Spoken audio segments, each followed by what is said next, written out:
Hello and welcome to another edition of Orion Outreach. I'm Ian Locke, Executive Director here at Orion Neighborhood Television, and we're happy to have Bill Schramm, President of Houses for Autism, in the studio today to share some of the projects that are coming up. We had a check presented today. Is that true, Bill? That's correct. Good morning. I'm Bill Schramm, President of Homes for Autism. We received a check this morning from AT&T. For the last 5 years, they have made some contributions. Basically, Jim Marlowe, State Senator Jim Marlowe, was the guy that got AT&T involved in the matter. Home for Autism really has been around. It'll be 25 years next year. 25. Wow. And we started out as a group of individuals like myself who have gray hair. And what happens is the kids become adults, and the parents can no longer really handle the kids. And so they were looking for, at that time, they were looking for a way to address the kids as they were getting older and as the parents could no longer really handle the kids. Okay. And being around since 1993, approaching 25 years, how many properties have you guys had a hand in? We currently have 6 houses in southeast Michigan. Okay. We have 2 houses in Waterford, 1 in Howell, Redford, Livonia, and so we are building a 7th house in conjunction with Habitat. Okay. A couple of years ago, through the efforts of, again, Jim Marlowe, got Habitat involved, and we entered into an agreement with Habitat. Okay. Habitat basically is a builder for us. In other words, there are costs involved in building, and we pay Habitat for their expertise and those costs. Okay. Well, the critical reason why Habitat is good, not only for Homes for Autism, but really any charity, and I've told this to Habitat and to a number of other organizations that I've spoken to, namely, Habitat has a great relationship with companies around the countryside, and they get contributions. The house that we renovated in Waterford in 2000, that we took possession in 2015, the house was given to them because it had been condemned. The bank got it through foreclosure, and it was completely redone. Habitat, a normal program that Habitat does is they take everything out and they start from scratch, and it's a shell. Yep. We've seen several Habitat homes here in the Lake Orion area over the last several years. You're correct. Basically, we have a number of relationships, and the reason why you see the activity in Orion is because Christ the Redeemer. Yes. Christ the Redeemer has been working with Habitat of Oakland County for the last 18 years, and so they've either built or renovated homes for Habitat individuals. Habitat finds the individuals, and only in the last couple of years have we been able to be beneficiaries of that relationship. So that this year, for example, Christ Redeemer had a fundraiser in April. The other relationship we have besides Habitat is that we have one with Michigan State Housing Development Authority. And through, again, Jim Marlowe's efforts, we got a grant from them.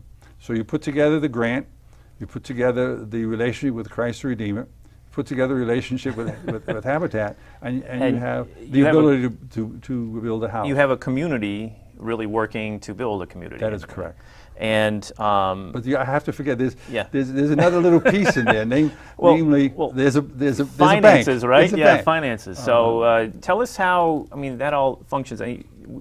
Before we went on camera, we were talking about the strong relationship you have with your financiers. So share that with us. The banks look upon us and a lot of charities, and they have to be practical about it. They look upon us as really an ongoing business. Yeah. And so you have to get substantial backing before you build a house. If you personally, Ian, wanted to buy a house, you live in the house. Correct. Okay? And so you can get 90% financing. We cannot. Home for Autism cannot. No charity can. And so what's critical is the relationship of Habitat is the relationship with Michigan State Housing Development Authority, is the relation with Christ Redeemer. But the bank had very, what I considered innovative suggestions, because of the house that we're building now. You mentioned it's roughly $140,000 project. $140,000 project. We got a grant from MISTA.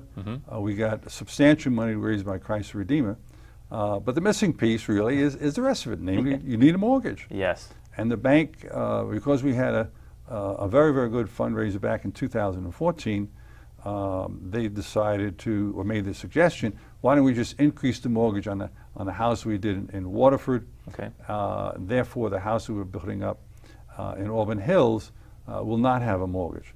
But that doesn't mean that we don't have a mortgage. We have substantial mortgage because we started out almost 25 years ago. And what's the name of your bank? We need to get that name out there. It used to be the Private Bank. Okay. The Private Bank is now purchased by CIBC, which is a Canadian company, but still the same collection of people who've been extraordinarily helpful. But when we first started out, we had somebody that was actively involved with Standard Federal. Okay. And so Standard Federal, because we had a first house or so, they gave us an ordinary 80% financing. Well, that's no longer the case. When we went through a downturn. And how long ago was that? Before '09? Our first house was 1997. Okay. And so we got that financing. And things have changed. I mean, have you been impacted? I mean, I have been involved impacted since the mid '90s with them, and was actively involved in the first house. Okay. And you should know that the first individual that went in that house was the last individual in a hospital that was being closed. The state of Michigan or Oakland County were closing hospitals. The last individuals moved into that house. Well, let's talk about some of the individuals, because multiple homes, a 25-year history. How many residents are we talking about now? Well, we have, all of the homes are 3-bedroom homes. Okay. Okay. The two homes that we have in Wayne County, which is in Redford, which is the first house we have, and in Livonia. The individuals in those homes, there's only one individual in those homes. Okay. They are very, very severely disabled. The story that on Redford, when we started out, was that Community Living Services, or Community Housing Network in Wayne County, who we dealt with, they had the individual, had 2 caregivers, 24/7. Wow. Just think of that. Yeah. Okay. Just think of the cost involved Yes. in that. They didn't have one individual. They had rotating shifts. Okay. All right? So they moved the individual into that house. Within 6 months, they were down to 1 person 24/7. Wow. Again, rotating shifts. Yeah. Just think of the cost savings.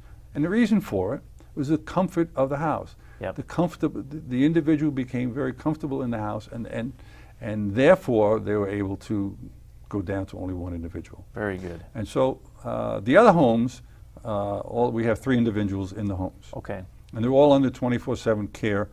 Home for Autism supplies the homes and assists in maintaining whatever significant things need to be done. Okay. Basically, the home is rented out, and the individuals provide their own caregivers. Okay, that was my next question. The caregivers are provided for by the individuals. There are a number of organizations that provide care. If you don't like a caregiver, you fire a caregiver, but you don't lose your house. Okay, good. And so that's the key. So the structure and making sure that the walls and that sort of thing, the roof and everything's maintained. You mentioned you were very handy with a rake. So well, I personally have spent a great deal of time in being taking care of the home, the trees. Trees grow. Yes. And the individuals don't have the money, or et cetera. So I've been doing that. But basically, the individuals move into the homes, and they stay in the homes. That one individual that's headed in Redford, they were there for 17 years. Wow. And the reason why he left is he came down with MS, and he couldn't negotiate the steps in the house. Couldn't negotiate getting in and getting out. Okay. Which led to when ADA compliant modifications? well, that not sort of in thing? that house, but because of the relationship we started Yep. with Habitat, I wanted to make sure that the houses that we did after that were ADA compatible. And so the new house we're building in Auburn Hills is going to be fully ADA compatible, namely that if you are in a wheelchair, you'll be able to get into the house Okay. without any obstruction. You'll be able to move around in the house in a wheelchair. And the bedrooms are wide doors, yeah. but also that the bathrooms are going to be handicap bathrooms, Very so good. that you can move the wheelchair in, can take a shower, etc., and it's all ADA compatible. Again, it's 3-bedroom, 2-bath. Now, you mentioned the time that you personally take to go out to the homes and do what you can. Individuals come and go that help and volunteer with the program. How's your volunteer Well, the volunteers, group, basically the volunteers. numbers up, numbers down? Could you always use another hand? You can always use another hand because there's always issues that come up. The way we started out, as indicated, we had mom and dad needed to put their youngsters into a new place. The people that we initially started out with have moved along. Our founding member, Bob Wangbecker, he died this year. His wife died 2 years ago. And the people that were actively involved move on. I mean, they get older, and we have a number of people that do volunteer activities, but it's not to the extent that a lot of other charities may have. Okay. So that because we're a small group, we have only 1 employee and we have no offices. Wow. So we have substantial low overhead. Yes. That's the only way we can exist. But we've been fortunate to find some good contractors to come in and do some work. There's some concrete work that needs to be done. Again, we got a grant a couple of years ago from MISTA, Michigan State Housing Development. Okay. We spent $32,000 on repairs, a couple of roofs, new fire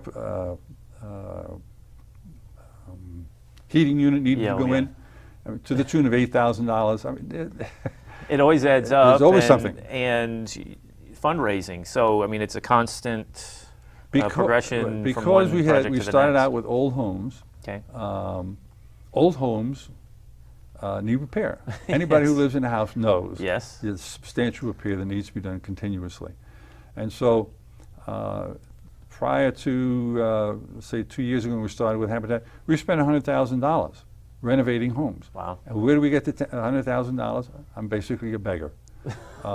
We have had fundraisers. Yes. We have one coming up tomorrow, which is our annual dinner dance.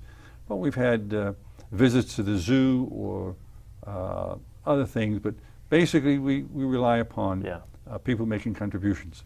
If you want to make a contribution, you can go to our website. Yeah, website. homesforautism.org. Okay. And there's a spot there you can make a contribution. Okay, and you can find out how they can contact. The contact information is on the website. Contact information is on the website. If they want to get involved or any Absolutely. way. If you're interested in it, which I hope you will be, there's background there, identification of our homes, and there's a telephone number to call and an address. Very good. And you have a GoFundMe. We're not going to put the URL up on the screen because I understand it's quite long, but For this house. we can help promote it. Right. And if we do get the URL, we'll put it on the screen and we'll leave it up long enough in the credits so you can at least copy it down. But the GoFundMe program help was you set out. up by Jim Marlowe. Okay.